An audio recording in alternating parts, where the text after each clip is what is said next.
نحمدہ و نصلی علی رسول کریم قال اللہ تعالیٰ فی القرآن المجید کان لکم فی رسول اللہ اسوۃ حسنہ رب اشرح لی صدری ویسر لی امری واحلل عقدۃ من لسانی یفقہوا قولی رب یسر ولا تعسر وأتمم بالخیر۔ تمام تعریف اللہ تبارک و تعالیٰ کے لیے اور درود و سلام ہو پیارے رسول حضرت محمد مصطفیٰ صلی اللہ علیہ وسلم۔ دیکھیے آج ہم نے اس ماہ مبارک کے عنوان سے ایک یہ کوشش کی تھی کہ مختلف ٹاپکس پر آپ میں سے کچھ لوگ فی البدی تقاریر کریں، آن دا اسپاٹ جو ٹاپک وہ اٹھائیں گے چٹھی اس پر ان کو بولنا ہے۔ دنیا کے لوگ اس سلسلے میں ایڈوکیشن کمپٹیشن میں کچھ اور کرتے ہیں، لوگ انتاشری کھیلتے ہیں، گانے گاتے ہیں، کچھ اور کرتے ہیں۔ ہم نے ہمارے رسول کی سیرت پر گفتگو کی۔ اس سے بڑا اعزاز کا کام زمین پر کوئی نہیں، اس سے بڑا ثواب کا کام کائنات میں کوئی نہیں جو رسول کی گفتگو ہم کر رہے ہیں۔ پھر آپ لوگ تو سنتے ہیں اکثر کے ساتھ جہاں اللہ اس کے رسول کی بات ہوتی ہے اللہ تعالیٰ اس محفل کو، اس کیمپس کو، اس مسجد کو گھیر دیتا ہے، فرشتے اس کے رحمت کی گھیر دیتے ہیں۔ آپ لوگ اس وقت اور آپ کی زبانیں، آپ کے کان رسول کی تعریف اور توصیف سننے میں لگے ہوئے۔ پھر دیکھیے کہ ماشاءاللہ ہمارے بھی لوگوں نے یہاں پر پارٹیسپیٹ کیا ہے، انہوں نے اپنے اپنے انداز میں اچھی باتیں کہی ہیں اور رسول کی ہر بات اچھی ہے۔ رسول کی کوئی بات پوری 63 سال کی زندگی کا کوئی موومنٹ ایسا نہیں ہے جس کو دنیا نظر انداز کر سکے۔ بچپن سے لے کر دنیا سے رخصت ہونے تک آپ کی ہر بات ہمارے لیے مشعل راہ ہے۔ اس لیے اللہ تعالیٰ نے قرآن مجید میں کہا کہ لقد کان لکم فی رسول اللہ اسوۃ حسنہ، رسول کی ذات میں، رسول کی سیرت میں ہمارے لیے کیا ہے؟ اسوہ۔ آپ صلی اللہ علیہ وسلم ہمارے اور دنیا کے لیے کیا ہے؟ Role model. آج ہمیں افسوس کے ساتھ بھی، جیسے میں اکثر آپ سے کہتا ہوں کہ ہمارے مسلم کمیونٹی نے ایسے خبیث لوگوں کو اپنا رول ماڈل بنا لیا ہے۔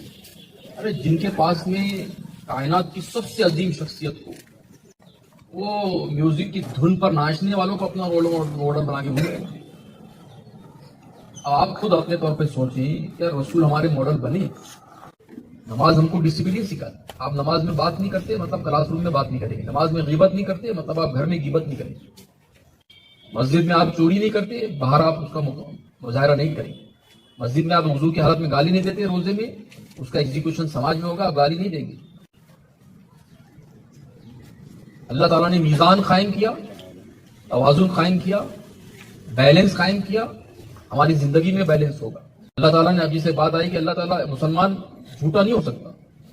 آپ خود غور کریں، کسی کو انگلی اٹھانا مطلوب نہیں۔ ہم سب اپنا اپنا جائزہ لیں، آدمی اپنا جائزہ لینے کے لیے کافی ہوتا ہے۔ ہم اکثر آپ سے کہتے ہیں کہ رات میں سونے سے پہلے بستر پر دن بھر کے جب سے آپ بیدار ہوئے ہیں، جاگے ہیں، جب سے لے کر سونے تک کا جائزہ لیں کہ کیا کیے، کیا نہیں، کیا کھویا، کیا پایا۔ اسی لیے تو کہا گیا نا، اگر خدا نہ خواستہ وہ رات ہماری آخری رات ہوئی تو کیا منہ دکھائیں گے اللہ؟ ہر انسان اپنے اعمال کا حساب دے گا، بدلہ دے گا، اس کو جزا اور سزا ملے گی۔ آپ سورہ زلزال میں پڑھتے ہیں آخری دو آیتیں، ذرہ برابر نیکی کی ہوگا اس کا اجر پائے، جس نے ذرہ برابر برائی کی ہوگی اس کی سزا پائے۔ یہ تو ہونا ہے، ہر شخص، ہر انسان جو دنیا میں پیدا ہوا اس کو اوپر جزا اور سزا کا سامنا کرنا ہے۔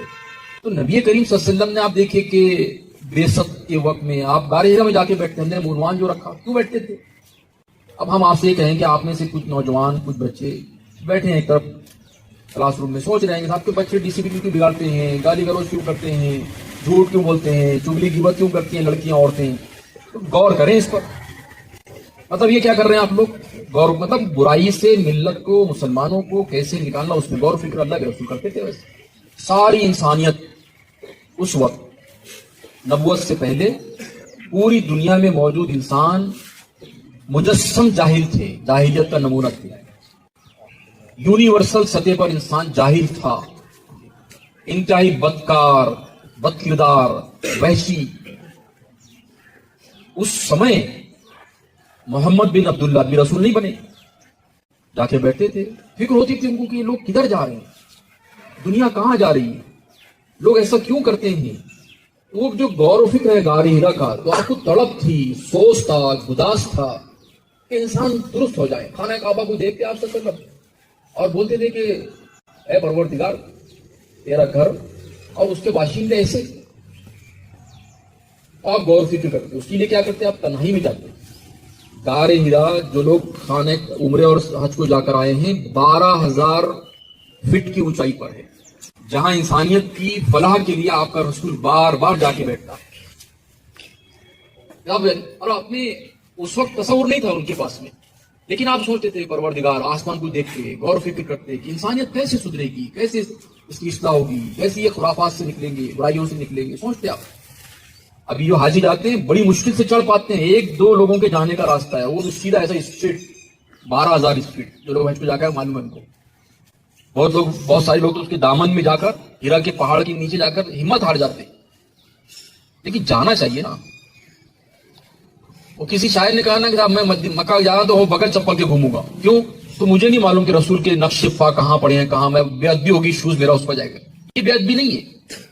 بے ادبی یہ ہے کہ جو بات آپ نے بتائی اس کو ہم نہ کریں، یہ بے ادبی ہے.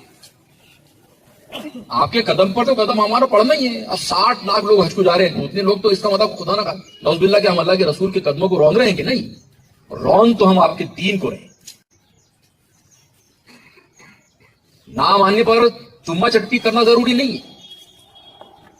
آپ کی تعلیمات پر عمل کیسے کیا جائے یہ ضروری. یہاں اگر 100 لوگ بیٹھے ہیں تو یہ 100 فیملی، 100 خاندان ہیں. آپ اپنے فیملیز کو سنواریں، ان کو بتائیں ساتھ دین کیا ہے. ہجرت کا واقعہ آپ نے بھی سنا، غار ہرا کا واقعہ سنا، غار ثور کے واقعات آپ نے سنے.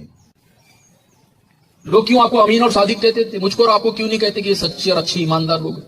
اب تو حیرت ہے کہ اخبارات میں آ رہا ہے کہ برائے مہربانی مسلمان فلیٹ یا پلاٹ لینے کے لیے زحمت نہ کریں، یہاں نہ آئے. وہ مطلب ان کو معلوم ہے صاحب یہ نہ سچے ہیں نہ ایماندار ہیں. لوگ ہمارا بائیک آؤٹ کرنا چاہتے ہیں. وہاں بائیک آؤٹ ہوا تھا، اب بھی بائیک آؤٹ ہو رہا ہے، سوشل بائیک آؤٹ.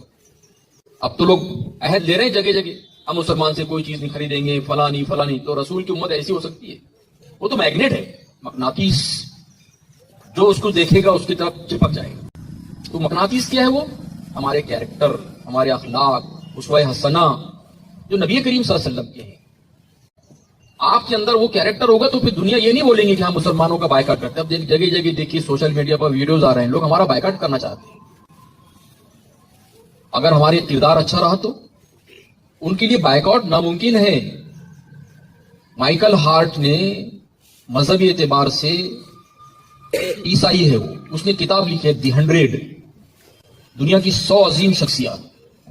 اور اس نے اپنے پریفیز میں، مقدمے میں لکھا، پیش لفظ میں، کہ میں اس کتاب میں بار بار کوشش کرتا رہا کہ محمد صلی اللہ علیہ وسلم کا نام پہلے نمبر پہ نہ رکھوں.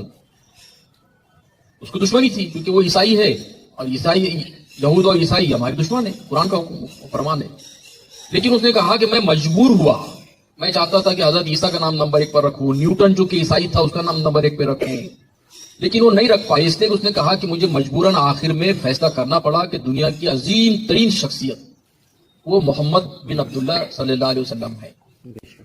دشمن قائل ہیں، ہم نہیں ہیں. آپ کو تھوڑا سا، میں نے آپ سے پہلے بھی کہا آپ سے کہ ہم آپ سے بہت ایکسپیکٹ نہیں کرتے، لیکن ہم چاہتے ہیں کہ 1%، 2%، 4-5% اب دین کا کچھ عکس تو آ جائے. اور تو پرچھائی، ہم کو بڑے حیرت سے آپ پر پابندی لگانی پڑ رہی ہے ان ڈسپلین کی صورت میں. مسلمان نوجوان ایسا تو ہو نہیں سکتا. جو رسول کا نام لے اس کے اندر تو انتہائی درجے کے اخلاق، کردار. وہ آپ کہتے ہیں نا نعتوں میں، ان کے کردار سے آتی ہے خوشبو. ہمارے کردار سے کہاں ہے؟ آپ بتائیے. ہمارے کردار سے، ہماری زبان سے.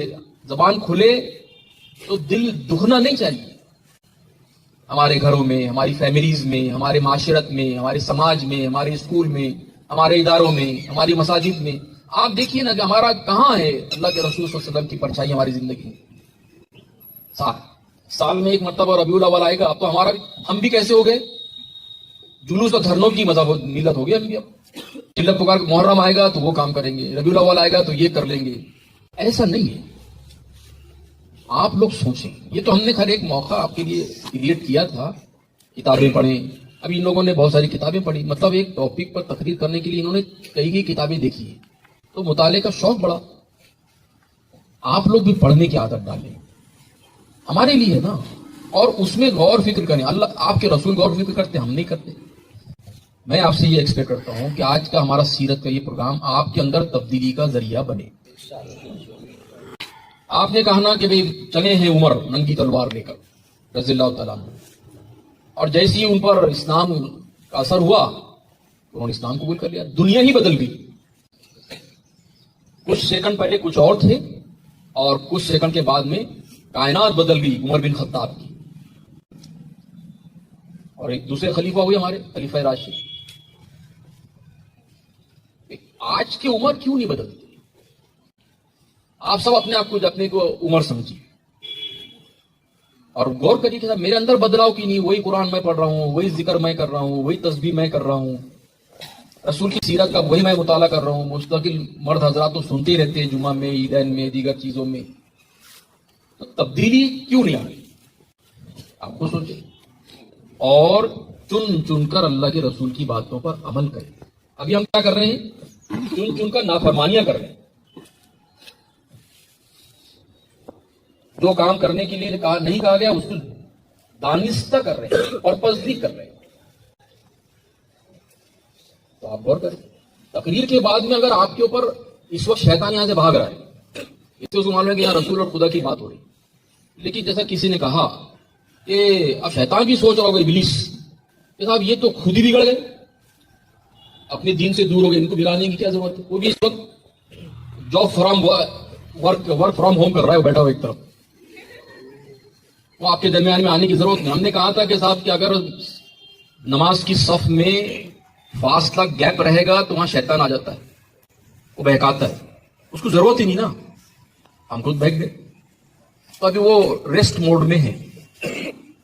وہ بہکاتا کس کو ہے؟ جو بات کرتے ہیں، جو عمل کرتے ہیں، جو دین دعوت و تبلیغ کا کام کرتے ہیں، جو اپنی بھی اصلاح کرتے ہیں، دنیا کو بھی سدھارنے کی کوشش کرتے ہیں. آپ کی حیثیت امین الامت ہے، امین رسول کے امین ہیں ہم، رسول کے مطلب دائی امت ہیں ہم.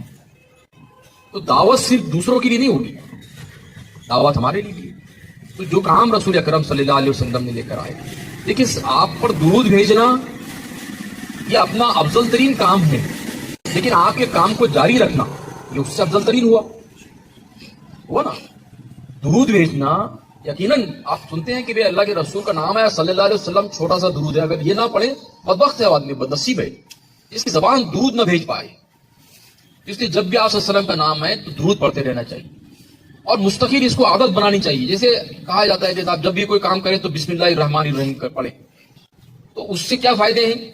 جیسے آدمی بسم اللہ سے کام شروع کرتا ہے تو گناہ تو نہیں کرے گا. اب آپ کہتے ہیں چوری کریں بسم اللہ الرحمن الرحیم، چراؤ، ایسا نہیں ہو سکتا. عادت بنائیں اللہ کے نام سے کام کے آغاز کو. ایون یہ کہ اگر آپ ہانڈی میں چمچ گھما رہی ہیں تو بھی بسم اللہ کر کے گھمائیں. یہ ہماری یہی تو سنتیں ہیں. پانی پی رہے ہیں تو بسم اللہ سے، بیٹھ رہے ہیں اٹھ رہے ہیں بسم اللہ سے. تو اس کے بعد میں کیا ہوگا؟ ایک تو آپ کو نیکیاں نیکیاں، اس لیے کہ آپ کی زبان کیا ہوگی؟ رب اللسان، زبان پر رب کا نام ہے، رسول کا درود ہے. چھوٹی چھوٹی چیزوں کو اپنائیے، چھوٹے چھوٹے چیزوں پر عمل کرنے کی کوشش کریے. ابھی ہم نے ایک ریحان کے والد سے بول رہے تھے، صاحب اگر کچھ لوگ شرارتیں کریں تو ہم بھی کریں، صحیح نہیں ہے. ایک دوسرے کو روکنا چاہیے، اس کا حصہ نہیں بنے، ورنہ یہ تو بات ایسی ہو جائے گی کہ صاحب اگر کوئی شرارت میں اتنا آگے نکل جائے کہ وہ زمین پر رول رہا ہے مٹی میں، تو اپن بھی رولیں گے. یہ تو بڑی عجیب بات ہوگی. ہم اس کو اٹھائیں گے، بھائی اچھی بات نہیں ہے، گندے کپڑے ہو رہے ہیں اٹھ جاؤ، اس کو اٹھائیں گے. ایسی ہی سب چیزیں، یہ تو ہم کلاس روم کے حساب سے کہہ رہے ہیں، کالج کے حساب سے کہہ رہے ہیں. ہم اکثر آپ سے کہتے ہیں، آپ بوائز خاص طور سے کیا کرتے ہیں؟ باہر روڈ پر رک جاتے. اچھی بات نہیں ہے. آج کسی اور کی بہن جا رہی ہے، کل آپ کی بہن جائے گی. کالج کی بیل ہوئی، آپ کا ٹائم ختم ہو، آپ سیدھے گھر جائیں، سیدھے گھر جائیں. اللہ کے رسول نے کیا کہا کہ پہلی نگاہ کسی عورت پر یا لڑکی پر اٹھتی ہے تو وہ معاف. دوسرا شیطان، مطلب آپ نے شیطان کو کاندھے پر بٹھا کے چل رہے ہیں. ہماری ہائی اسکول کی بچیاں آتی ہیں، ہمارے کالج کی بچے جاتی ہیں، دوسرے کالجز کی لڑکیاں جاتی ہیں. اب ہم کھڑے ہیں تو کیا پیغام دے رہے ہیں؟ دیکھو صاحب ربیع الاول کا ہم نے کل جلوس نکالے اور آج یہ کر رہے ہیں. تو غیروں پر کیا میسج آتا ہوگا، کیا پیغام جاتا ہوگا؟ وہ لوگ بولتے ہیں کہ صاحب کہ تم رسول کی بات کرتے ہیں، اس لیے آپ لوگ کیا بول رہے ہیں؟ سب سے اچھا دھرم اسلام اور سب سے خراب قوم مسلمان. آپ نے اور ہم نے کیا کرے؟ رسول کی دین کو رسوا کر دی. اور یاد رکھیے، جو اللہ اور اس کے دین کو رسوا کرے گا دنیا میں کامیاب نہیں ہو سکتا. وہ یہ بات تو لکھ کے رکھیے آپ. جو اپنے استاد کی عزت نہیں کرے گا وہ دنیا میں کبھی سفل نہیں ہو سکتا. جو اپنے والدین کی قدر نہیں کرے گا اس کو جب وہ والدین کے رتبے میں آئے گا، جب اللہ تعالیٰ اس کو مزہ چکھائے گا. تو ہر چیز اللہ کی سنت ہے، وہ کر رہے گی. یاد رکھیے آپ، بڑی بڑی طاقتیں آئیں، قارون، نمرود، فرعون، حامان، شداد، لیکن ایک بھی اسلام اور مسلمانوں کو نیست و نابود نہیں کر سکا. اس لیے کہ اسلام کی طاقت اور مسلمانوں کے دل میں ایمان کی قوت، یہ ان کی سب سے بڑی طاقت. ان کا عمل، ان کا کیریکٹر، ان کا کردار. آج بھی دنیا کیا چاہتی ہے؟ اب تو دعوے ہو رہے ہیں، اعلان ہو رہا ہے، اعلان کہ 2030 تک اسلام مکت بھارت ہوگا. تو آپ نے کچھ سوچے نہیں؟ کلمہ سن کے آپ کو نہیں سمجھ میں آتا؟ یہ لوگوں نے آپ کے سامنے کتنا بڑا بھیانک چیلنج کھڑے کر دی. اسلام اور مسلمان مکت بھارت کے لوگ نعرے لگا رہے ہیں، تو آپ نے کچھ سوچا نہیں؟ ابھی بھی ہلڑ بازی. کچھ تو سوچیے، کچھ منصوبہ بنائیں. کہ صاحب یہ 2030 کے آتے آتے لوگ اگر ایسے چیلنج دے رہے ہیں تو کیا ہوگا اور آپ کیا کر سکتے ہیں. یہ کہا انہوں نے کہ مشن رسول اور آپ کی ذمہ داری، آپ ملت کا حصہ ہیں. تو رسول کی تعلیمات، رسول کی شریعت، رسول کے ذریعے لایا گیا دین، آپ کے ذریعے لایا گیا انقلاب، آپ کی تعلیمات، آپ کا اسوہ، یہ سب چیزیں ہمارے پیش نظر رہنی چاہیے، مستحضر رہنی چاہیے. ہر چیز کا اپنے، ہم آپ کو پورا انجوائمنٹ کا موقع دیتے ہیں، ہنسنے کا، بولنے کا، مستی کا، کھیل کا، سب کا. لیکن ان سب چیزوں کے ساتھ میں آپ نمونہ بنے. نمونہ. لوگ پہلے کہتے صاحب دیکھو مسلمان جا رہے ہیں، اور اب تو ایسا ڈھونڈنا مشکل ہے. تو آپ لوگ ضروری نہیں کہ اگر کلاس میں دوسرے بچے اگر آپ کو ڈسٹرب کر رہے ہیں تو آپ بھی ساتھ میں ہو جائیں. ایک ہی رنگ میں نہیں رنگ سکتے. آپ کو خود اپنے طور پر سوچنا پڑے گا، غور فکر کرنا پڑے گا. اگر ہم خود دین سے دور رہیں تو دنیا کو دین کو ڈھانے کی ضرورت کیا ہے؟ آپ کہتے ہیں نا، جیسے مثال کے طور پر کہ اللہ کے رسول صلی اللہ علیہ وسلم فرمایا کہ جو نماز نہ پڑھے، الصلاۃ عماد الدین، نماز کیا ہے؟ دین کا ستون ہے، کالم ہے. اب اگر جو نماز نہ پڑھ لے، مطلب اس نے کیا کیا؟ دین کا ستون گرا دیا، دین کی عمارت گرا دی. تو اب آپ لوگ اپنے طور پر غور کریں، آپ تعمیر کر رہے ہیں کہ گرا رہے ہیں؟ جمعے کی نماز نہیں بول رہے ہم 2 رکعت دوڑتے بھاگتے. ہم نے آپ سے اس سے پہلے بھی کہا کئی لوگوں سے کہ جمعے کی اگر خطبہ آپ کا عربی کا خطبہ چھوٹ گیا، وہ مسجد میں آپ کا جمعہ نہیں ہوگا. عربی خطبہ اس کا لازمی حصہ ہے. جیسے عید میں عربی خطبہ لازمی ہے، ویسے ہی جمعہ کا بھی خطبہ ہے. اتنا فرق ہے کہ جمعے کا خطبہ پہلے ہوتا ہے، عید کا خطبہ بعد میں. دونوں میں خطبے کے آپ لوگ دیکھتے ہیں، بہت سارے لوگ کا پہنچتے ہیں جب امام صاحب کھڑے نیت باندھ رہے ہیں. جمعہ کیسے ہوتا؟ اچھا آپ کہاں تھے جب تک؟ اس لیے کیونکہ اب دھوپ بھی ہو رہی ہے، ان کے سائڈ میں دھوپ آ رہی ہے، تو آج کے اس پروگرام سے آپ لوگ کو سیکھیں، مسجد پڑھنے پر توجہ دیں، مطالعہ کریں، غور و فکر کریں، اپنے آپ کو تھوڑا تھوڑا بدلنے کی کوشش کرتے رہیں.